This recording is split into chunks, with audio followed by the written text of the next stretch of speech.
नमस्कार और स्वागत है द डीप डाइव में। आज हमारे सामने भौगोलिक शब्दों की एक लिस्ट है।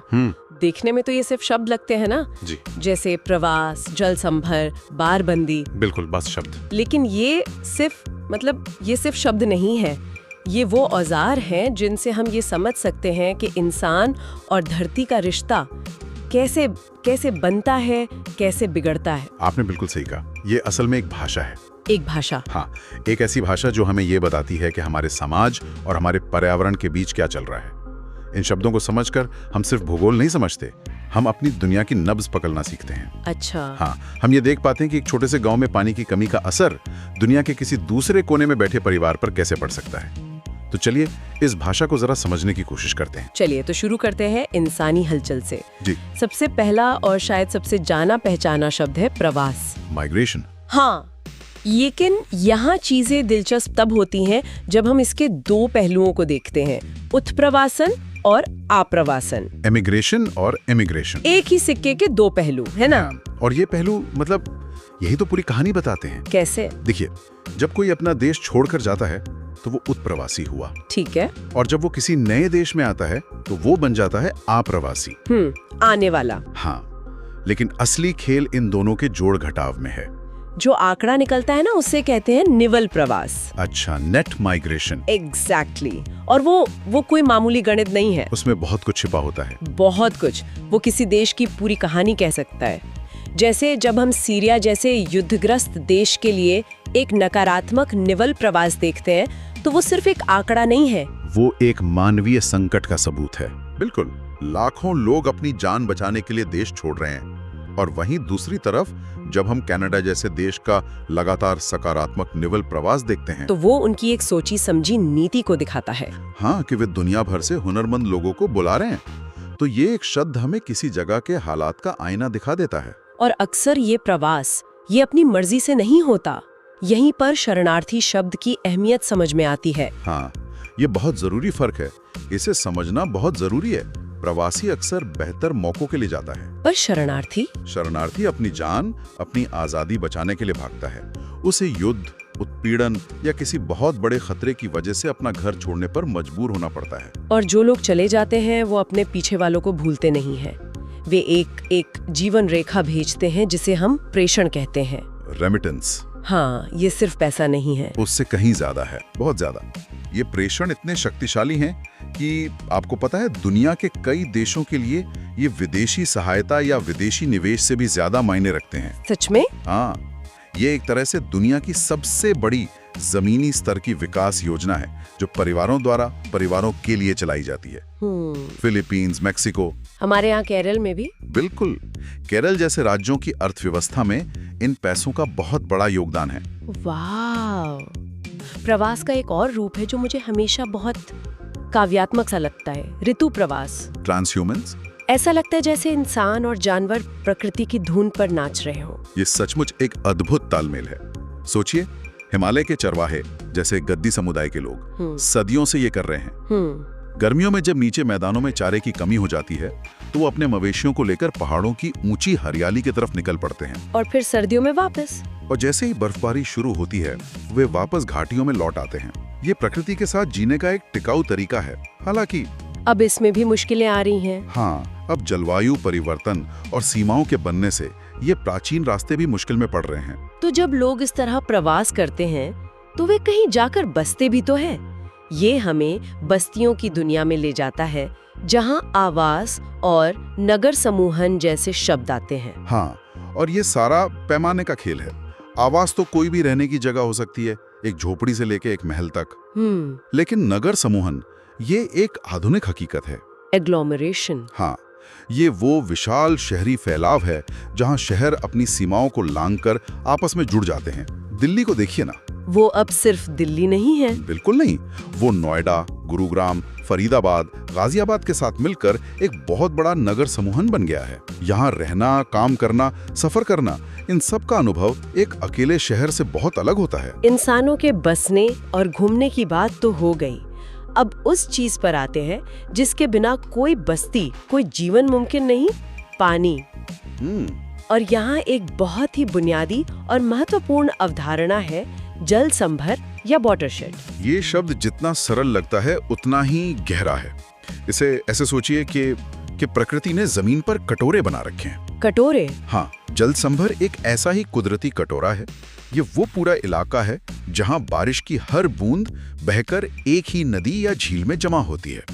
ये कुछ एकड़ का भी हो सकता है और गंगा बेसिन जितना विशाल भी। तो इसका मतलब ये हुआ कि अगर हम अपने शहर में पानी की समस्या सुलझाना चाहते हैं तो हमें सिर्फ अपने शहर के बारे में नहीं बल्कि पूरे जल संभर के बारे में सोचना होगा। बिल्कुल, यही इसका सबसे जरूरी पहलू है।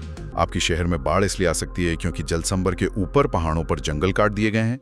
आपके नलों में पानी इसलिए सूख सकता है क्योंकि जल संभर के किसी दूसरे हिस्से में कोई उद्योग सारा पानी खींच रहा है। इसीलिए अब जल प्रबंधन योजनाएं राजनीतिक सीमाओं के बजाय जल संभर की सीमाओं को देखकर बनाई जाती हैं। बिल्कुल सही, यही आधुनिक सोच है। और जमीन के ऊपर जो पानी बह रहा है उसके अलावा जमीन के नीचे भी एक अदृश्य दुनिया है। भौम जल और भौम जल स्तर, ग्राउंड वाटर और वाटर टेबल। हाँ, ये हमारा छिपा हुआ खजाना है। भौम जल वो पानी है जो जमीन के नीचे चट्टानों और मिट्टी की दरारों में जमा हो जाता है, और भौम जल स्तर वो गहराई है जहां से ये पानी मिलना शुरू होता है। ये बदलता रहता होगा। हाँ, ये स्तर मौसम के हिसाब से ऊपर नीचे होता रहता है, लेकिन ये खजाना असीमित नहीं है। और जिस तिजोरी में ये खजाना बंद है उसे जलभर्त या एक्विफर कहते हैं। क्या बढ़िया तरीके से कहा आपने। बिल्कुल, जलभर्त चट्टानों की एक ऐसी परत है जो स्पंज की तरह पानी को सोख कर रखती है। ये धरती के अपने वाटर टैंक हैं। लेकिन हमने खासकर हरित क्रांति के बाद पंजाब और हरियाणा जैसे इलाकों में इन जलभृतों से इतना पानी खींच लिया कि अब ये तिजोरियां खाली होने के कगार पर हैं। मतलब हम जितनी तेजी से पानी निकाल रहे हैं प्रकृति उसे उतनी तेजी से भर नहीं पा रही। बिल्कुल नहीं। तो अगर हम इस तिजोरी को खाली कर रहे हैं तो इसे भरने का भी तो कोई तरीका होगा। यहीं पर वर्षा जल संग्रहण की भूमिका आती है। Rain water harvesting. ये सिर्फ एक तकनीक नहीं बल्कि एक मानसिकता है। एक मानसिकता। हाँ, ये इस बात को समझना है कि बारिश की हर बूंद कीमती है। वर्षा जल संग्रहण का मतलब है कि हम बारिश के पानी को नालियों में बहकर बर्बाद होने देने के बजाय उसे इकट्ठा करें, छतों पर, तालाबों में या सीधे जमीन के अंदर भेजकर अपने जलभृत को रिचार्ज करें। ये पानी के संकट का एक बहुत बड़ा और स्थानीय समाधान है। तो जब हमने पानी इकट्ठा कर लिया, अब अगला सवाल है कि उसे खेतों तक पहुंचाएं कैसे। यहाँ दो तरीके सामने आते हैं, प्रवाह तंत्र और लिफ्ट तंत्र, फ्लो और लिफ्ट सिस्टम। और इन दोनों के बीच का फर्क सिर्फ तकनीक का नहीं है बल्कि ऊर्जा और अर्थशास्त्र का भी है। अच्छा। प्रवाह तंत्र प्रकृति का दोस्त है। इसमें नहरों के जरिए पानी गुरुत्वाकर्षण की मदद से, मतलब ढलान पर, अपने आप बहता है। इसमें लगभग कोई ऊर्जा नहीं लगती। हमारी पुरानी नहरें इसी पर बनी थी। और लिफ्ट तंत्र? लिफ्ट तंत्र में हमें पानी को गुरुत्वाकर्षण के खिलाफ, यानी नीचे से ऊपर की ओर ले जाना पड़ता है। इसके लिए हमें पंप चाहिए, बिजली या डीजल चाहिए। मतलब इसमें बहुत ज्यादा ऊर्जा और पैसा लगता है। बहुत ज्यादा। और आज हम इसी पर ज्यादा निर्भर होते जा रहे हैं। और जब ये पानी नहरों के जरिए किसी इलाके में पहुंचता है तो उस पूरे इलाके को कमान क्षेत्र या कमांड एरिया कहते हैं। सही? एकदम सही। कमान क्षेत्र किसी सिंचाई परियोजना की पहुंच का दायरा है, लेकिन इसमें भी एक पेंच है। वो क्या? मान लीजिए एक नहर का कमान क्षेत्र 1 लाख हेक्टेयर है, लेकिन उसमें से 10,000 हेक्टेयर पर गांव बसे हैं, सड़कें हैं या जमीन बंजर है। तो असल में खेती तो 90,000 हेक्टेयर पर ही हो सकती है। बिल्कुल, इसी को कृषि योग्य कमान क्षेत्र कहते हैं। किसी भी सिंचाई योजना की सफलता असल में इसी आंकड़े पर निर्भर करती है। अब यहाँ एक बहुत ही दिलचस्प व्यवस्था का जिक्र है, बारबंदी पद्धति। ये नाम ही अपने आप में एक कहानी कहता है, बारी बारी से बांधना। ये पानी के बंटवारे में न्याय और अनुशासन लाने की एक बेहतरीन कोशिश है। सोचिए, एक नहर है, उससे 100 किसानों के खेतों में पानी जाना है। एक किसान का खेत नहर के मुहाने पर है और आखिरी किसान का खेत 5 किलोमीटर दूर पूंछ पर। अगर कोई सिस्टम ना हो तो क्या होगा? मुहाने वाला किसान सारा पानी ले लेगा और आखिरी वाले को कुछ नहीं मिलेगा। यही होता है। बारबंदी इसी अन्याय को रोकती है। इसमें हर किसान के लिए हफ्ते में पानी लेने का दिन और समय तय कर दिया जाता है, चाहे उसका खेत कहीं भी हो। सुनने में तो ये बहुत आदर्श व्यवस्था लगती है, लेकिन क्या असलियत में ये इतनी आसानी से काम करती है? आपने बिल्कुल सही नब्ज पकड़ी है। कागज पर ये प्रणाली लाजवाब है और कई जगहों पर इसने शानदार काम किया भी है, लेकिन जमीनी हकीकत में इसे लागू करना एक बहुत बड़ी चुनौती है। मतलब पानी की चोरी, राजनीतिक दबाव, भ्रष्टाचार, ये सारी समस्याएं आती हैं। फिर भी पानी के समान वितरण के लिए इससे बेहतर सिद्धांत खोजना मुश्किल है। अच्छा, अब सिंचाई की 2 रणनीतियों की बात करते हैं, सघन सिंचाई और विस्तृत सिंचाई। इंटेंसिव और एक्सटेंसिव इरिगेशन। ये सिर्फ 2 तरीके नहीं बल्कि 2 अलग-अलग सोच हैं। या कह सकते हैं 2 अलग-अलग मजबूरियां हैं। सघन सिंचाई वहां होती है जहां पानी तो भरपूर है लेकिन जमीन कम है, तो लक्ष्य होता है कि प्रति एकड़ ज्यादा से ज्यादा पैदावार ली जाए, जैसे गन्ना या धान की खेती में। हाँ, जिसमें पानी का जमकर इस्तेमाल होता है।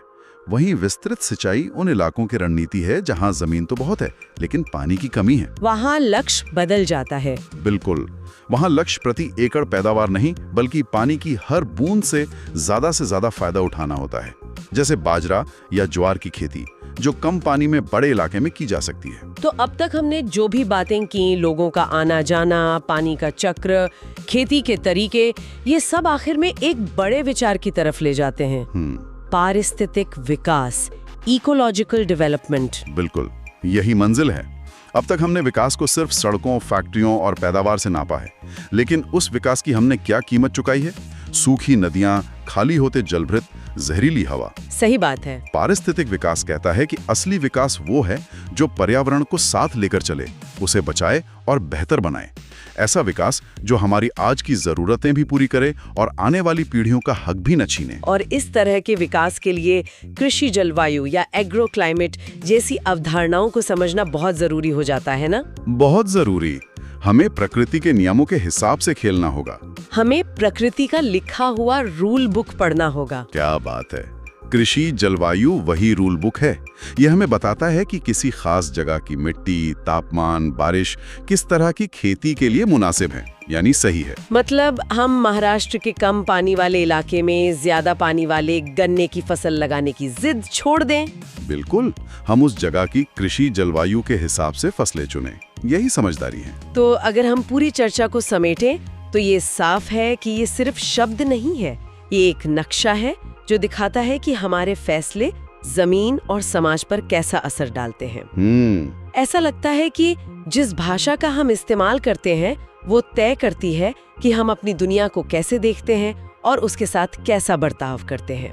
आपने इसे बहुत खूबसूरती से समेटा है और मैं इस बातचीत को एक सवाल के साथ छोड़ना चाहूंगा। जरूर। हमारे स्रोत ने हमें इन सभी अवधारणाओं को अलग अलग समझाया, लेकिन असली चुनौती और असली कहानी इन्हें एक साथ जोड़कर देखने में है। जैसे जरा सोचिए कि जब किसी जल संभर में, मान लीजिए जलवायु परिवर्तन की वजह से बारिश का पैटर्न बदलता है, तो जाहिर है वहाँ की खेती पर असर पड़ेगा। बिल्कुल, वहाँ का कृषि जलवायु जोन ही बदल जाएगा। और जब खेती मुश्किल होगी तो लोग क्या करेंगे? वही तो, वो चीज फिर उस गांव से शहरों की ओर प्रवास का एक बहुत बड़ा कारण बन जाती है ना? और फिर शहर में ये लोग एक नगर समूहन का हिस्सा बनकर पानी जैसी सुविधाओं के लिए संघर्ष करते हैं। देखा आपने, इन शब्दों के बीच के जो ये रिश्ते हैं ना, असली कहानियां वहीं छिपी हैं। वो कहानियां जो हमारा और इस ग्रह का भविष्य लिख रही हैं।